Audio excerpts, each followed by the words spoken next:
Karena penyakit orang yang paling mengerikan di dunia ini adalah sedih. Apa beda sedih sama takut? Sedih terhadap kegagalan masa lalu, takut, khawatir, cemas terhadap apa yang akan terjadi di masa akan datang. Semua penyakit fisik manusia sekarang ini berawal dari sedih dan takut. Ilahi tulil firdausi ahla. Subhanaka la ilma lana illa ma 'allamtana innaka antal alimul hakim. Rabbi shrah li sadri wa yassir li amri wahlul 'uqdatam min lisani yafqahu qawli. Tapi kita tetap ikut protokol kesehatan. Makanya masker ini walaupun tak dipakai disangkutkan aja ke telinga, biar orang tahu kita pakai masker. Itu gunanya sebetulnya. Karena banyak juga orang bertanya, kenapa lah Ustaz ceramah digantungkan, bukan dipakai, kenapa tak dikantongi aja? Biar orang tahu kita pakai masker. Sebelum masuk tadi ditembak ya tangan. Cuman Haji Bakti saya tengok dua-dua tangan tembak, kiri satu tangan. Oh, ini masih standar lagi. Dan saya sebelum kemari di airport, sebelum berangkat itu sudah rapid test. Dan saya ini sehat. Ini perlu saya jelaskan. Jangan nanti Bapak ini gara-gara Ustadz yang dari Riau itu lah ini, enggak. Bagaimana kita mengambil motivasi hidup dari perjalanan hijrah? Ayatnya dibacakan beliau tadi, mengingatkan kita kepada Syekh Dr. Abdurrahman Sudais hafizahullah. Idhuma fil ghari, ketika mereka berdua berada di dalam gua, idh yaqulu li sahibihi, ketika dia berkata kepada sahabatnya, la tahzan. La tahzan inilah yang menginspirasi Dr. Aid Al-Qarni menulis buku Don't Be Sad. Jangan sedih. Karena penyakit orang yang paling mengerikan di dunia ini adalah sedih. Apa beda sedih sama takut? Sedih terhadap kegagalan masa lalu, takut, khawatir, cemas terhadap apa yang akan terjadi di masa akan datang. Semua penyakit fisik manusia sekarang ini berawal dari sedih dan takut. Penyakit psikologis. Saya tanya Pak Dokter jantung, Pak Dokter, kenapa orang tidak makan daging kambing, tidak makan kolesterol, tidak minum minuman yang berbahaya bagi kesehatan, tapi kenapa gula darahnya naik, jantungnya naik? Apa kata Pak Dokter? Terlalu cemas menghadapi hidup, naik asam lambung, terlalu takut menghadapi hidup. Oh, kalau begitu Ustaz Somad tak ada takutnya lagi. Sedangkan Abu Bakar Siddiq yang sudah 13 tahun belajar kepada Nabi Muhammad SAW, langsung talakti ke Nabi saja masih ada rasa takutnya. Makanya kata Nabi waktu di dalam Jabal Sur itu, malam hijrah itu, apa kata Nabi? Ma dhannuka bisnaini fallahu salisuhuma. Kalau kau sangka Abu Bakar kita di gua ini cuman berdua saja antara kau dan aku, fallahu salisuhuma, maka ada Allah bersama kita. Jadi yang menghilangkan rasa takut, cemas, sedih, ngeri, khawatir itu adalah merasakan kebersamaan bersama dengan Allah. Cuman beda antara Nabi Muhammad SAW dengan Nabi Musa. Kalau kita tengok bunyi kalimatnya, Nabi Muhammad ketika menasehati Abu Bakar, aku takut ya Rasulullah, bagaimana kalau mereka menangkap kita di Jabal Sur ini? Kata Nabi, innallaha ma'ana, Allah bersama kita. Tapi Nabi Musa tidak begitu. Nabi Musa berkata, inna ma'iya rabbi sayahdi, Allah bersamaku. Nabi Muhammad mengatakan Allah bersama kita. Nabi Musa berkata Allah bersamaku. Kenapa beda? Karena sahabat Muhammad beda dengan sahabat Musa. Apalagi sahabat Uas. Sahabat Muhammad SAW adalah orang yang ketakutan. Orang yang ketakutan itu kita bangkitkan semangatnya. Sedangkan sahabat Musa bukan orang ketakutan, orang yang suka menakut-nakuti. Apa kata mereka? Di belakang Fir'aun mengejar, di depan Laut Merah akan menenggelamkan. Inna lamudrakun, tertangkaplah kita ini Musa, matilah kita ini Musa. Di mana kita mau berlindung? Di belakang ada pasukan Fir'aun beserta Haman. Inna Fir'auna wa Hamana wa junudahuma kanu khati'in. Ini sedang mengejar kita. Di depan kita pula Laut Merah, tenggelamlah kita. Kalla, tidak. Inna ma'iyya, bersamaku ada Allah. Jadi kita lihat teman kita ini. Kalau dia ketakutan, pucat, kita katakan jangan kau takut, Allah bersama kita. Tapi kalau dia cuman awas Ustaz, ini Ustaz udah dilaporkan ke Mabes nih Ustaz. Kalla, inna ma'iyya, bersamaku ada Allah, bersama kau tidak. Jadi teman ini terbagi dua. Ada teman yang cemas, ada yang teman mencemas-cemaskan kita. Bapak kalau sakit, jangan ceritakan sakit bapak ke semua teman, karena tak semua teman bapak ikut susah dengan kesakitan bapak. 80% ikut senang. Untuk teman yang ikut susah dengan kita, kita katakan innallaha ma'ana, Allah bersama kita. Sekarang orang menceritakan semua kesusahan, kesulitan, penyakitnya, tak dia lihat klasifikasi teman-teman ini semuanya. Kenapa? Bahkan teman banyak yang dia tidak jumpa, tidak melihat. Di mana itu? Teman Facebook, teman Instagram, teman YouTube. Oleh sebab itu maka, kalau begitu kita pilih-pilih teman. Tidak. Nabi Muhammad SAW ada ring satu. Makanya ada al-ashrah al-mubasysyaruna bil jannah. Di antara yang 10 itu ada lagi mengerucut lagi menjadi 4. Sayyidina Abu Bakar, Umar, Utsman, Ali. Makanya sahabat itu ada namanya tabaqatus sahabah, level-level sahabat. Sahabat yang masuk Islam generasi awal tidak sama dengan sahabat yang masuk Islam setelah Fathu Makkah, pembebasan kota Makkah. Karena setelah pembebasan kota Makkah itulah kualitas yang terakhir. Karena itu tidak ada kesulitan lagi. Oleh sebab itu maka kita pun dalam perjalanan hidup kita, teman kita ini macam-macam. Tapi insya Allah kita yang berada semua di masjid ini berteman di dunia, bertetangga di surga, insya Allah. Saya yakin dan percaya dalam perjalanan Bapak Ibu hadirin hadirat yang dimuliakan Allah, macam-macam teman sahabat dijumpai. Tapi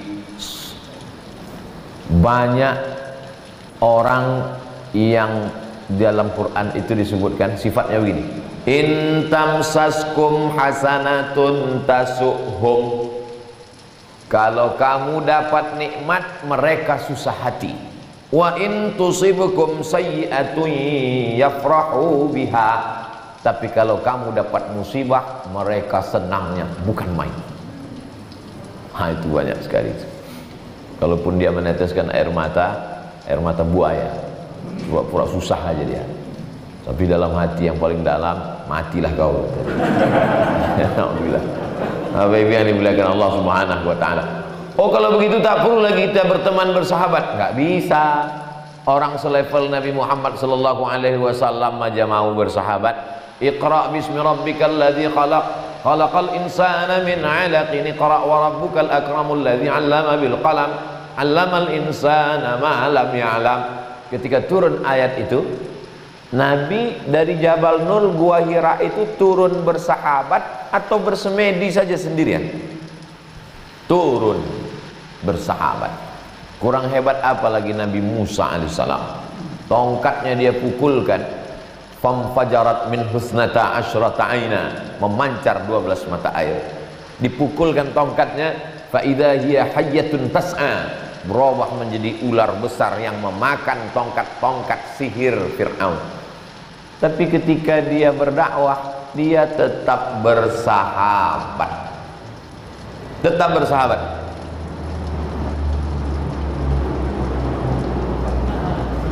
Dulu seingat saya waktu ceramah subuh begitu juga baju. Beberapa kali berhenti kena pesawat. Cuman waktu itu ada ontanya. Sekarang tak ada karena Covid ini tak bisa datang.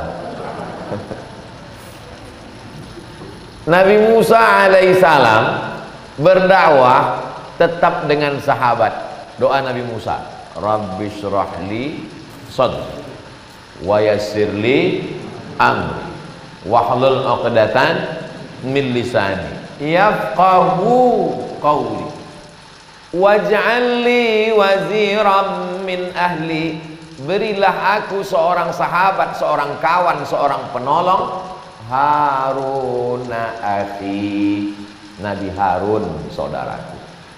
Jadi kalau ada orang hari ini petantang petenteng, one man show, saya bukan, karena dakwah ini tak bisa, dia mesti bersahabat. Jadi saya alhamdulillah diberikan Allah SWT sahabat-sahabat yang melancarkan dakwah di Jakarta ini. Mudah-mudahan mereka diberikan istiqomah, panjang umur, sehat walafiat. Sekarang kita beralih kepada Nabi Isa alaihissalam. Nabi Isa itu yubri'ul akmaha wal abrasa, menyembuhkan orang lumpuh, orang buta, orang kena penyakit kusta. Wa yuhyil mauta, menghidupkan orang mati biiznillah, dengan izin Allah, karena dia bukan Allah, bukan anak Allah, maka di situ disebut biiznillah, dengan izin Allah. Tapi ketika dia mau menegakkan agama ini tidak sendirian. Wa idh qala Isa ibn Maryam lil hawariyin, ingatlah ketika Isa berkata kepada Hawariyun, man ansari ilallah, siapa yang menolong aku menegakkan agama Allah? Qalal hawariyun, Hawariyun berkata, nahnu ansarullah, kami yang akan menolong engkau menegakkan agama Allah. Hawari artinya penolong. Bagus, Bapak Ibu mau kasih anak hawari, penolong. Mudah-mudahan dia menolong kita dari azab kubur, karena didoakannya, dikirimkannya Al-Fatihah, surat Yasin, Allahumma fir lahu warhamhu wa'afihi wa'fu anhu. Hawari, kalau banyak hawariyun, kami yang akan menolong wahai Isa. Musa tetap perlu ditolong orang lain, Isa tetap perlu. Bagaimana dengan Sayyidina wa Maulana Muhammad sallallahu alaihi wasallam? As-sabiqunal awwaluna minal muhajirin wal ansar, mereka yang dulu masuk Islam dari kalangan muhajirin dan ansar, walladzina taba'uhum bi ihsan, dan mereka yang mengikutinya dengan perbuatan baik, mereka itu kata Allah, radhiyallahu anhum wa radu an, mereka diridhai Allah subhanahu wa ta'ala. Padahal Allah kalau mau Nabi Muhammad itu sendiri aja bisa. Innama amruhu iza arada syai'an ayyakula lahu kun fayakun. Selesai. Oleh sebab itu dakwah ini mesti bersama. Itu bisa kita lihat pelajaran dari hijrah Nabi Muhammad sallallahu alaihi wasallam. Subhanalladzi asra bi'abdihi lailan minal masjidil haram ilal masjidil aqsa, dari Masjidil Haram ke Masjidil Aqsa sendirian. Cukup malaikat Jibril. Tapi dalam perjalanan hijrah yang cuma 500 km, banyak sekali. Allah mau menunjukkan sebetulnya hijrah itu tidak pakai sahabat bisa. Aku maha kuasa, aku kasih burak Jibril terbang kun payakun sampai ke Madinah, selesai. Tapi Allah mau menunjukkan di situ ada pelajaran hijrah. Ada yang tidur di tempat tidur Nabi Sayyidina Ali, ada yang menemani di Jabal Sur Abu Bakar, ada yang ngantar makanan Asma, ada yang bawa berita diupdate terus Abdullah, ada yang pura-pura mengembala kambing di bawah jaga-jaga, mana tahu nanti musuh naik ke atas, Amir bin Fuhairah. Ada yang jadi guide penunjuk jalan, Ibnu Uraiqid. Itulah yang disebut orang sekarang sebagai job description, pembagian kerja. Yang betul itu pembagian kerja, bukan pembagian bolu. Pas nggak dapat ngamuk. Bagian kerja. Jadi jangan salahkan orang, apa itu Ustadz kok nggak ceramah, Ustadz malah sibuk di parlemen, bagi-bagi tugas. Yang satu tugasnya menggolkan undang-undang yang berbasis syariah Islam di parlemen, yang satu tugasnya khutbah, ceramah, tablik akbar. Ustaz Somad tidak tertarik pada politik. Kami udah bagi-bagi tugas. Ada back, ada kiper, ada striker. Saya bagian penyerangnya jujur. Makanya saya banyak dibully. Kalau tak tahan mundur. Dan pemain ini tidak boleh ngamuk antar pemain. Ini si kiper mesti tahu bahwa dia kiper memang tak perlu dia lari-lari kemana-mana. Yang penting gawang itu aja kau jaga. Dari tiang ini ke tiang ini aja. Dan kiper tidak perlu pula marah kepada striker. Kau dari depan aja gantian lah sekali-sekali. Enggak. Ya di situ. Dan striker pun tak perlu pula marah dia kepada kiper. Kau enak kali ya, aku dari tadi lari-lari. Enggak, karena kita udah tahu bagi-bagi tugas. Yang susah ini kita sama orang yang tak tahu dia posisinya di mana. Kadang-kadang jadi wasit, kadang-kadang jadi ini yang payah, nggak tahu dia aturan. Kalau kita sudah sama-sama bagi tugas aturan, ada orang tidak ceramah, tidak di parlemen, tidak khutbah, tidak kultum, tapi dia support dakwah dengan apa? Dengan transfernya. Itu Pak Ustadz ada tanah 5 hektar untuk pondok tahfiz. Tak perlu dia ceramah. Sekarang banyak semua mau ceramah. Sampai RT RW pun mau ceramah juga. Mohon maaf Pak RT Pak RW kalau hadir. Dakwah itu bukan cuman mimbar mikrofon. Sekarang kalau disebut dakwah, bayangan orang mimbar, meja, mikrofon. Ini bagian dari dakwah. Ada bupati yang nggak pernah berdakwah.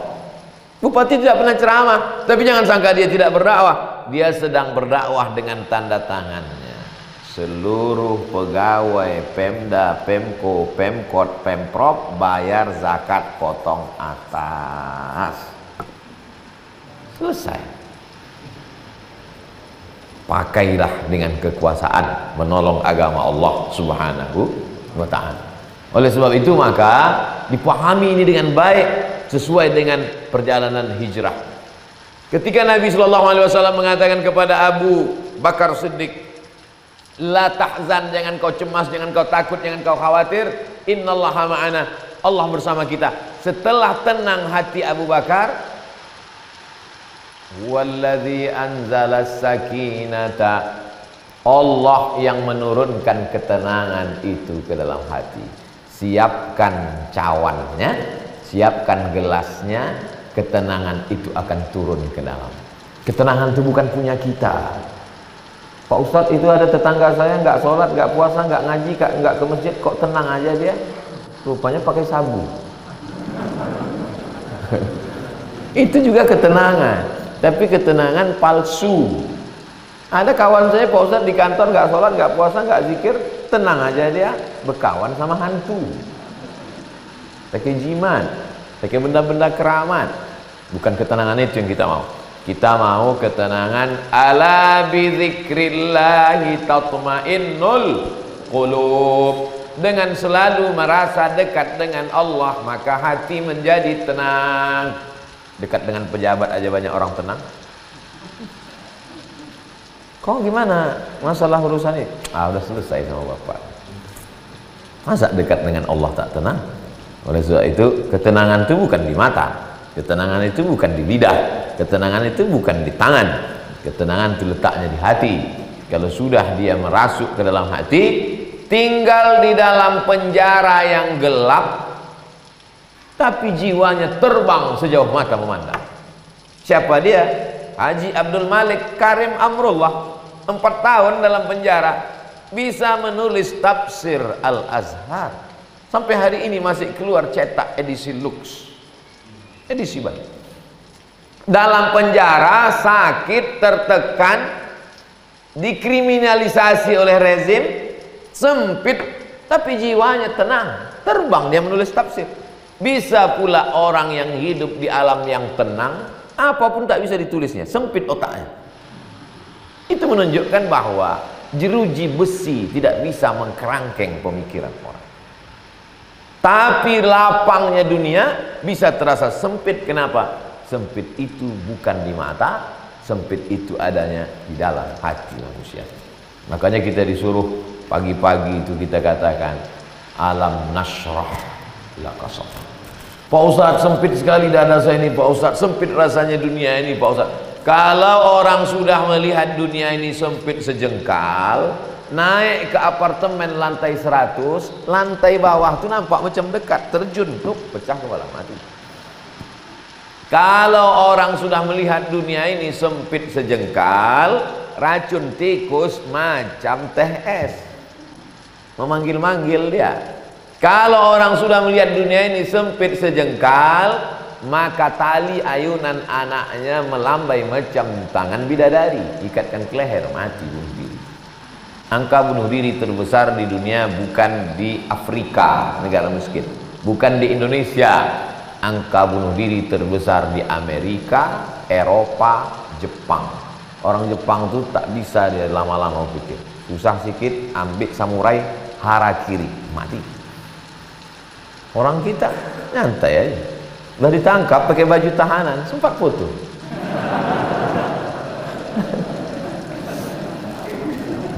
Saudara yang dimuliakan Allah Subhanahu wa taala.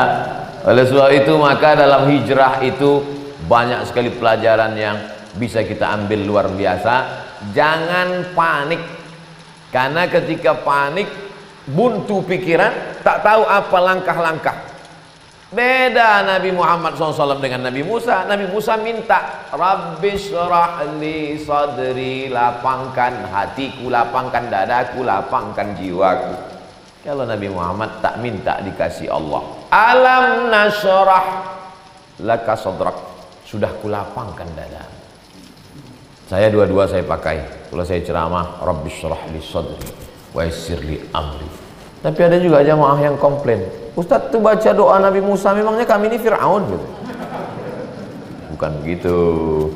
Saya mau minta kepada Allah, level saya belum sampai ke Nabi Muhammad SAW lagi, tapi tetap juga dalam sholat, luar sholat saya baca alam nasrah laka sadrak wa wada'na anka wizrak alladzi anqadha dhahrak, yang selama ini membebani pundakmu.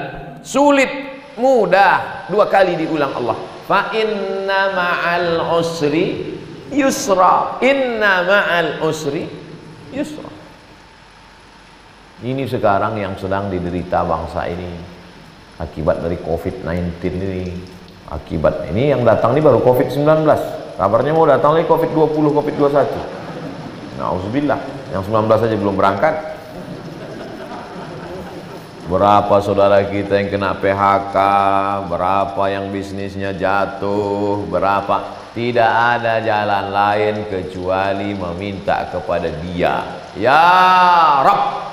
Ketika orang berkata ya Rabb, maka di situ ada tiga. Ya Rabb, Engkau mencipta aku. Ya Rabb, Engkau mengatur hidupku. Ya Rabb, Engkau memberi aku rezeki. Itu arti ya Rabb. Rabb itu tiga. Rububiyah, Dia mencipta, Dia mengatur hidupku, Dia memberi aku rezeki. Sekarang ada orang berkeyakinan, kata dia dunia ini terjadi dengan sendirinya. Sama seperti kita membuang sampah, masukkan ke tong sampah, besok pagi tukang sampah lupa mengambilnya, lalu kita lihat di tong sampah keluar ulat. Kata dia begitulah kita di dunia ini terjadi dengan sendirinya. Mazhab ini namanya mazhab ateis. A tidak, T Tuhan, is keyakinan. Keyakinan yang meyakini tak ada Tuhan itu. Nauzubillah, nauzubillah, nauzubillah. Mudah-mudahan jangan sampai anak cucu kita kena ini. Sekarang di YouTube itu mereka tampil buat video. Padahal ini mestinya bisa ditangkap, karena kita memang negara demokrasi. Tapi demokrasi kita demokrasi terikat. Pancasila pertama, ketuhanan yang Maha Esa. Orang yang menyebarkan pemikiran ateis tidak berketuhanan, tidak ada tempat bagi dia di Indonesia. Setuju apa tidak? Nah, sampai nanti hilang pasal Pancasila sila pertama ini. Kalau sampai hilang, langsung saja kemanusiaan, langsung saja keadilan, langsung saja persatuan. Ketuhanan dulu. Dulu pendiri-pendiri bangsa ini mengerti betul bahwa dunia ini akan berputar, akan ada kelompok-kelompok yang mengatakan tak ada Tuhan, ateis. Nauzubillah. Maka ketika kita berkata ya Rabb, ada Tuhan. Naik pesawatlah si ateis tadi yang tak bertuhan, duduk di samping yang bertuhan. Yang bertuhan ini baca subhanalladzi sakhkhara lana hadza wa ma kunna lahu muqrinin wa inna ila rabbina lamunqalibun Allahumma anta shahibu fis safar wal khalifatu fil har. Kata yang ateis, alah macam ada aja Tuhan kau, apain baca-baca doa. Pesawat pun take off. Begitu sampai, rupanya melewati awan yang kosong hampa udara, itu apa namanya, turbulence. Begitu sampai, tiba-tiba turun pesawat ke beberapa meter. Yang tak bertuhan itu langsung berteriak, oh my God. Yang baca doa itu tenang aja, karena udah diserahkan aja semua kepada Allah. Bismillahirrahmanirrahim, Allah la haula wala quwata illa billah. Ini yang mengaku tak bertuhan itu, oh my God. Tersenyumlah yang bertuhan tadi. Tadi kau bilang tak ada Tuhan, sekarang kau bilang oh my God. Sebetulnya dalam lubuk hatinya yang paling dalam menyadari bahwa ada, cuman sombong dan angkuh. Suatu ketika tegaklah Imam Abu Hanifah, nama populernya Imam Hanafi, meninggalnya tahun 150 Hijrah di Kufah, Irak. Dia tegak di tepi laut. Datanglah ateis. Zaman itu sudah ada ateis, bahasa Arabnya mulhid. Imam Hanafi, ya, Imam Hanafi digelar imamnya ahli ra'i, kaum rasionalis, pakai akal. Imam Malik ahlul hadis.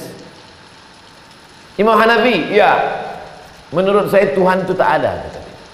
Kata Imam Hanafi, coba kau tengok lautan yang luas, ya. Seandainya engkau naik kapal, kapalmu sampai ke tengah laut, tiba-tiba datang angin kencang, ombak deras, karangnya tajam, kapalmu pecah dipukul ombak ke karang, dan kau tinggal berpegang pada satu papan. Kakimu tidak jejak ke bawah, ke atas tak ada tempat bergantung, tepian lautan tak kelihatan. Kau hanya di tengah laut berpegang pada satu papan.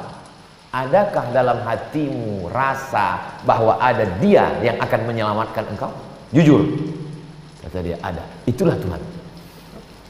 Jadi hari ini orang banyak mengaku tak bertuhan, lalu melarikan itu kemana? Ke narkoba, minum khamar, ke jin setan. Jadi Islam mengajarkan kita kepada fitrah asli kesucian kita, bahwa kita bertuhan. Cuma namanya tak tahu entah siapa. Makanya ada itu tokoh di Amerika, pakar Einstein. Einstein katanya hanya beberapa persen saja yang bisa dijelaskan oleh ilmu pengetahuan. Sungguh kecerdasan yang dia luar biasa. Ada yang tak bisa dijelaskan. Makanya Einstein berkesimpulan bahwa dunia ini, kata dia, ada yang mengaturnya, yang maha hebat, maha kuasa. Cuman namanya dia tak tahu. Nah, jadi antara yang tak percaya agama itu, orang yang tidak percaya agama belum tentu tidak percaya Tuhan. Dia tak percaya pada agama karena tokoh agama, karena kejahatan-kejahatan dalam agama, tapi sesungguhnya dia percaya pada, cuman membahasakannya dia tak tahu. Adalah itu yang mau ngatur dunia ini. Siapa namanya? X. Bayangkan kalau Tuhan kita namanya X. Oh, X. Lalu yang tak bisa ditangkap oleh akal para filosof ini, Aristoteles, Demokritos, Thales, tak bisa dia menangkap substansi namanya itu. Maka dikirim Allah lah utusannya Nabi yang langsung menerima wahyu, dikasih tahunya namanya. Siapa nama dia? Huwallah Ar-Rahmanur Rahimul Malikul Qudusus Salamul Mu'minul Muhaiminul Azizul Jabbarul Mutakabbirul Khaliqul Bari'ul Musawwirul Ghaffarul Qaharul Wahhabur Razzaqul Fattah Ar-Rasyidus Sabur laisa kamitslihi syai'un wa huwas samiul basir. Walillahil asmaul husna. Allah punya nama-nama yang baik-baik. Fad'uhu biha, panggillah dia.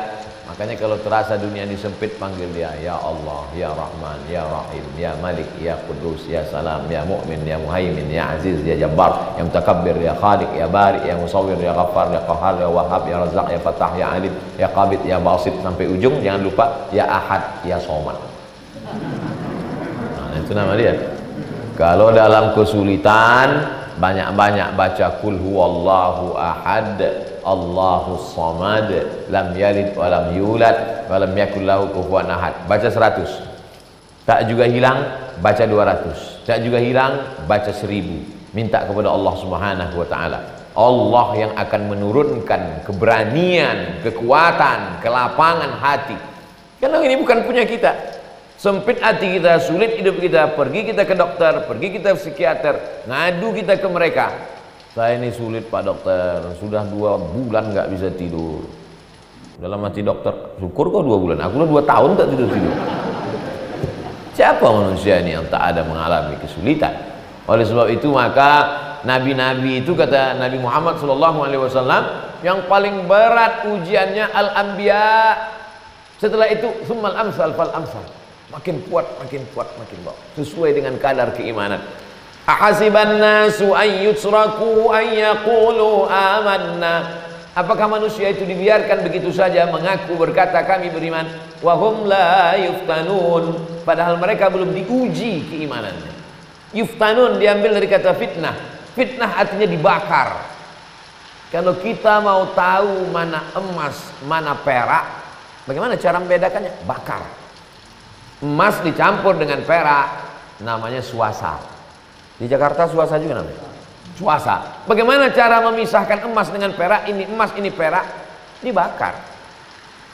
Tempat tukang jual cincin, bakarnya nanti terpisah. Emasnya minggir, peraknya minggir. Liyamizallahul khabisa minat tayyib.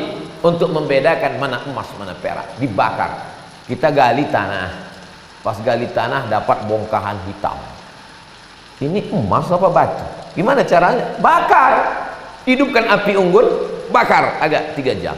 Meleleh dia, nampak kuning, emas, bawa pulang. Sudah sehari semalam tetap hitam, tinggalkan. Batu gilingan di rumah banyak.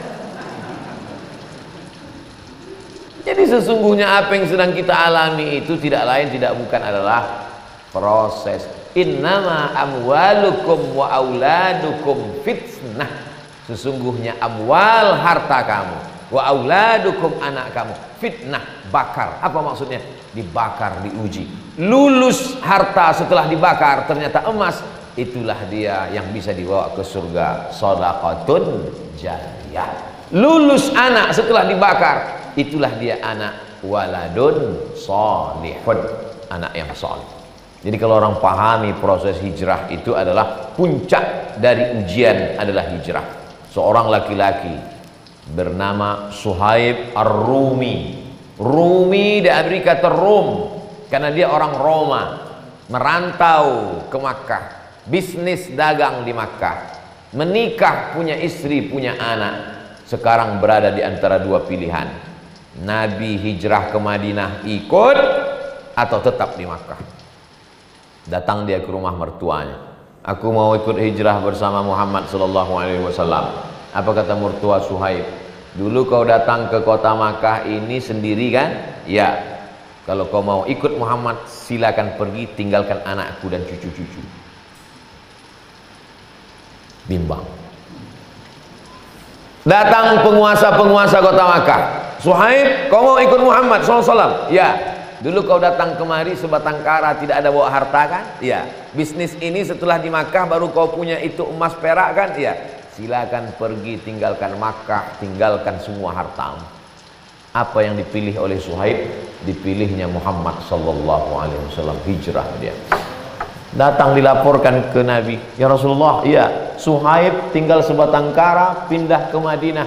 3 kali diulang Nabi. Rabiha Suhaib, Rabiha Suhaib, Rabiha Suhaib. Beruntung Suhaib, beruntung Suhaib, beruntung Suhaib. Seluruh dunia mengatakan Suhaib rugi, tapi Rasul mengatakan Suhaib beruntung. Selamat Suhaib. Toh pada akhirnya keluarganya tetap berkumpul di kota Madinah Al-Munawwarah, hartanya selamat, Islam menang. Disitulah letak ujian. Kalau tahu kita hasilnya bukan ujian. Kalau tahu hasilnya itu tes anu.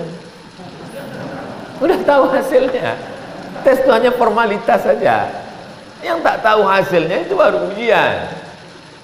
Tapi yang dimuliakan Allah SWT, ada sebagian orang dia tidak menikmati proses pencariannya. Yang dia nikmati hanya hasilnya. Tapi sebagian orang tidak begitu. Yang dia nikmati itu proses mencarinya. Saya nggak paham Pak Ustadz, mancing. Ada orang tidak menikmati. Apa itu susah-susah? Pergi lagi sewa mobil, sampai di pantai nanti sewa speed, lalu pergi ke tengah pakai guide, nyari umpannya lagi. Itu apa? Mendingan touchscreen. Pergi ke rumah makan, tunjuk, ini satu piring, ini dua, ini, selesai, makan, apa susah. Tapi sebagian orang tidak begitu. Dia menikmati itu, dipukul ombak, dipas gelombang di tengah laut, mancing, menarik ini. Coba tengok bule-bule orang barat yang mancing, menarik ikannya, begitu udah dapat, dilepas lagi. Kenapa? Karena yang dinikmatinya itu adalah prosesnya. Begitu juga dengan hidup ini. Berapa banyak kita lihat, setelah dapat, nggak ada apa-apanya, rasanya biasa aja. Dulu Pak Haji, saya tulis itu di laptop. Nanti kalau sudah selesai aku kuliah ini, mau ku buat kartu nama sepanjang amplop. Datuk Sri Ulama Setia Negara Profesor Dr. Abdul Somad LC.MA PhD. Sampai sekarang saya tak punya kartu nama. Ternyata sebelum dapat tuh aja kita bercita-cita. Setelah dapat, tetap aja UAS, ujian akhir semester. Jadi sebetulnya sama juga makanan. Orang kan kalau mau buka puasa melihat makanan itu semua mau ditelan ya rasanya. Tapi begitu masuk sebutir kurma, seteguk dua teguk air, Allahumma lakas sumtu dhahabal dhama'u wa batallatil uruq wa sabatal ajr, hilang. Habislah dunia beserta isinya. Cuman sampai sejengkal di tenggorokan ini saja. Itulah hawa nafsu. Habis. Tumpah setetes madu, manis, datang semut. Semut mulai mencicipi madu. Itu di ujung kepala semut ada dua tongkat dikasih Allah Ta'ala. Itu yang dipakai semut untuk meraba. Kenapa? Karena mata semut rabun dan tak ada kacamata semut. Dipakainya dua tongkat untuk meraba, dirabanya, dicicipinya, manis. Mulailah kakinya masuk, terjebak kaki semut ke dalam madu seperti lem merekat. Akhirnya semut tertarik, mati semut di dalam setetes madu. 2 pesawat udah Pak Haji, 3 pesawat stop kita. Mati seekor semut dalam setetes madu karena ingin mencicipi manisnya madu. Mati dia di dalam. Tak berapa lama datang semut yang lain. Adakah semut yang lain mengambil iktibar pelajaran? Tak ada. Adakah semut yang lain itu datang nengok? Lalu ditengoknya, mati juga kita ujungnya. Lalu dia kasih tahunya kepada yang lain, wahai semut-semut yang lain, lihatlah saudara kita. Enggak, dia pun ingin juga mencicipi. Akhirnya kering madu itu karena bangkai-bangkai semut. Mati semua. Ini dapat ustaz dari hadis? Enggak, dari grup WhatsApp. Betapa dunia ini manis, dan banyak orang yang tenggelam di dalam manisnya dunia itu. Oleh sebab itu, tapi saya tak setuju setelah pengajian ini Pak Haji, Bapak Ibu semua, udahlah kita tak mau lagi tenggelam, kita tinggalkan aja dunia ini. Jangan, nanti diambil orang. Ambillah dunia ini, tapi bukan tujuan. Dia hanya sebagai jembatan menuju akhirat. Alhamdulillah dengan dunia bisa membangun masjid. Alhamdulillah dengan dunia bisa membuat tablik akbar pengajian. Dengan dunia bisa buat pondok tahfiz Quran hafal anak-anak. Dengan dunia bisa mengirim dai-dai ke pelosok kampung desa tertinggal suku terasing. Dunia jangan jadikan sebagai tujuan. Dunia balaghun ilal akhirah. Dunia itu hanya jembatan penyampai menuju akhirat. Laisa bi khairikum man taraka dunyahu li akhiratihi. Orang yang baik bukan yang meninggalkan dunia untuk mendapatkan akhirat, wala akhiratahu li dunyahu, bukan pula meninggalkan akhirat demi dunia. Liusima minhuma jami'an, dapat dua-duanya. Wabtaghi fima ataka Allahu ad-daral akhirah. Carilah akhirat. Tahajud sebanyak-banyaknya, duha sebanyak-banyaknya. Wala tansa nasibaka minad dunya. Jangan sampai lupa kau hidup di dunia. Kadang semangat kita untuk mencari akhirat ini luar biasa, sampai itu Pak Ustaz, tanah-tanah yang semua itu ambil semua, ambil. Pas dicek di BPN rupanya bermasalah. Ambil semua Pak Ustaz. Pernah terjadi itu pada zaman Nabi, ya. Anakku cuma satu perempuan ya Rasulullah. Itu hartaku itu semua, ambillah semua. Kata Rasulullah, lah. Nabi tak mau ambil semua. Kalau tak mau ambil semua, asyatru, ambil setengah 50%. Kata Nabi, lah. Kalau kau tak mau semua, as-sulusu, ambil sepertiga. Kata Nabi, as-sulusu kasih, sepertiga pun banyak. Antada awarasataka aghniya, kau tinggalkan ahli cucu anak warismu dalam keadaan mampu, mapan secara ekonomi, khairun, lebih baik min antada'ahum alatan, daripada kau tinggalkan mereka dalam keadaan miskin, susah melarat, yatakaffafuna 'alan nas, minta-minta. Makanya proses hijrah itu juga dengan harta. Harta siapa? Abu Bakar Siddiq. Sewa gaet, Ibnu Uraiqid namanya, sewa onta, biaya perjalanan makan, nanti mau membeli tanah di kota Madinah, dimasukkan emas itu ke dalam kain, masukkan emas ke dalam kain. Ditanya oleh Abu Quhafah. Abu Quhafah itu ayah Abu Bakar. Abu Bakar bin Abi Quhafah. Abu Quhafah tak Islam, waktu hijrah itu belum Islam. Mana ayahmu Asma? Ayah pergi hijrah. Oh, habislah emas itu dibawa Muhammad ya. Dia benci dengan Muhammad SAW. Habislah emas ayahmu itu dibawa Muhammad pergi ya. Kata Asma, tidak kakek, masih ada. Mana emasnya kalau memang masih ada? Diambil Asma batu, dimasukkannya ke kain. Peganglah, dipegang sama kakek. Oh iya, masih ada. Abu Quhafah ini buta, tak bisa nengok. Dipegangnya, oh iya masih ada. Padahal emas sudah habis, batu yang ada dalam. Itu menunjukkan bahwa emasnya itu sebongkah. Kalau cuma 1 gram, mana tak terasa. 1 gram. Makanya kata Nabi, la tasubbu ashabi, jangan kau caci maki sahabatku. Lau anfaqa ahadukum mithla Uhudin zahaban, ada di antara kalian ini yang bersedekah emas sebesar bukit Uhud, tak sampai setengah tapak tangan Abu Bakar. Karena kalian bersedekah zaman aman, damai. Abu Bakar bersedekah pada saat aman, sangat sulit. Dan sebab itu hari ini ada kelompok yang mencaci maki Abu Bakar. Siapa dia? Syiah. Jadi kita tetap berpegang kepada Ahlus Sunnah wal Jamaah. Nanti Ustadz Faisal itu bertanggung jawab melawan kelompok Syiah, karena dia dari Karachi. Karachi dulu pernah berkonflik banyak. Kalau saya memang tak pernah di tempat yang berkonflik dengan Syiah. Mesir Ahlus Sunnah, Maroko Ahlus Sunnah, Sudan Ahlus Sunnah. Maroko paling keras. Ketika ketahuan duta besar Iran menyebarkan Syiah, langsung ditutup kedutaannya. Maroko itu luar biasa. Raja Muhammad VI, anak dari Hasan II. Hasan II itu yang mendirikan tempat kami belajar Darul Hadis Al Hasaniyah. Hasan. Sudan juga begitu, Umar Bashir. Begitu ketahuan kedutaan menyebarkan keyakinan, langsung deportasi. Keras mereka, kekuasaan. Apa sebetulnya yang ingin Ustaz Abdul Somad sampaikan selama 1 jam ini, dari jam 10 sampai jam 11, 15 menit lagi. Saya memandang ke atas tadi bukan mau menengok ibu-ibu. Yang pertama, persahabatan. Persahabatan seperti kepompong berubah menjadi kupu-kupu. Ada lagunya tuh. Yang kedua adalah pentingnya harta, karena jihad ini dengan harta. Persahabatan ini kita bagi-bagi tugas, tidak semuanya tampil ke depan. Harta penting, karena proses hijrah ini dengan harta. Sampai di Taif, berangkat dari Makkah malam Senin, 3 malam Nabi di Jabal Sur itu. Malam Jumat, malam Sabtu, malam Ahad. Ahad malam Senin mereka bertolak menuju Taif. Sampai di Taif hari Senin.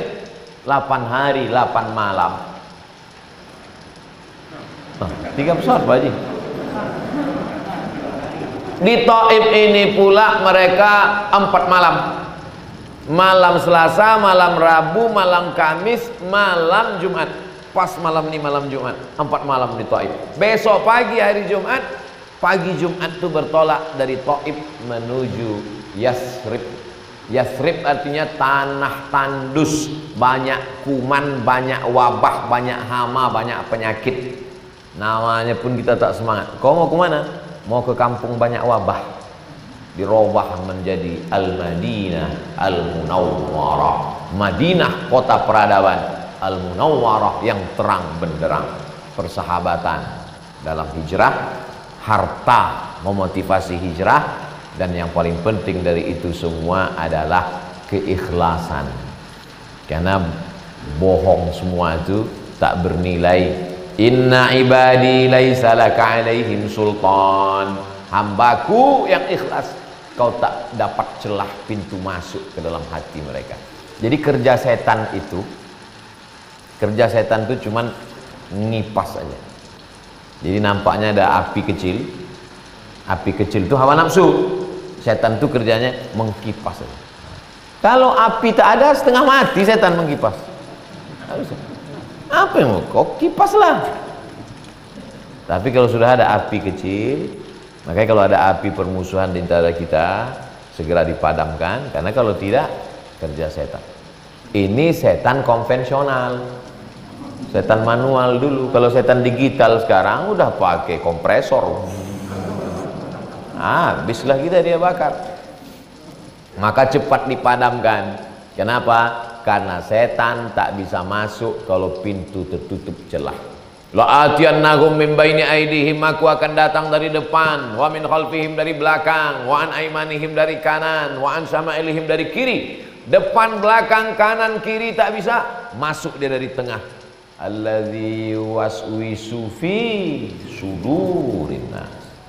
Tapi kalau dia datang dari depan, pintu terkunci. Dari belakang tertutup, dari kanan tergembok, dari kiri rapat. Masuk tak dapatnya celah. Kenapa dia tak bisa masuk lewat dari hati? Karena hati itu dipenuhi dengan afdalul zikri fa'lam annahu la ilaha illallah. Itu maka geleng kepala itu pas Allahnya itu ke kiri. La ilaha illallah. Bukan asal-asal geleng aja itu. Ini banyak orang zikir ini geleng, orang geleng pula dia. Apa yang kau geleng kan? Entahlah, tengok geleng pula. Bapak Ibu yang dimuliakan Allah Subhanahu wa taala, maka makin kita berjamaah, banyak kajian dari nanti disampaikan. Ikuti aja pengajian tentang hijrah ini, siapapun dia ustadznya, dengarkan. Ustaz Abdul Somad menggali 3 aspek: persahabatan, pentingnya harta, dan keikhlasan. Mudahan 3 ini dapat kita amalkan. 1442 lebih baik daripada 1441. Doakan juga Abdul Somad tetap bersahabat dengan jamaah dengan baik, tetap mencari duit untuk kebaikan-kebaikan dakwah fakir miskin, anak yatim, pondok pesantren, harta, dan tetap dijaga Allah hati supaya ikhlas.